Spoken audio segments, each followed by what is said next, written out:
What are taxpayers spending for those free COVID tests? The government won't say. The 4 free COVID-19 rapid tests President Joe Biden promised in December for every American household have begun arriving in earnest in mailboxes and on doorsteps. A surge of COVID infections spurred wide demand for over-the-counter antigen tests during the holidays. Clinics were overwhelmed with people seeking tests, and the few off-the-shelf brands were nearly impossible to find at pharmacies or even online via Amazon.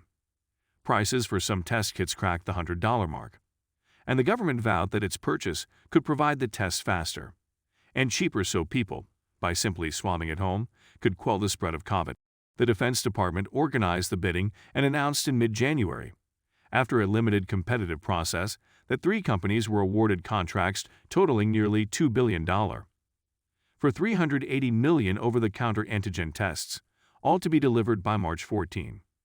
The much-touted purchase was the latest tranche in trillions of dollars in public spending in response to the pandemic. How much is the government paying for each test? The government won't yet say, even though, by law, this information should be available. The cost and, more importantly, the rate per test would help demonstrate who is getting the best deal for protection in these COVID times: the consumer or the corporation. The reluctance to share pricing details flies against basic notions of cost control and accountability, and that's just quoting from a long-held position by the Justice Department. The prices in government contracts should not be secret, according to its website. Government contracts are public contracts, and the taxpayers have a right to know, with very few exceptions, what the government has agreed to buy and at what prices.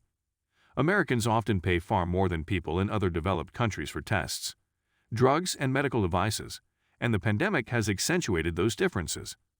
Governments abroad had been buying rapid tests in bulk for over a year, and many national health services distributed free or low-cost tests for less than $1 to their residents.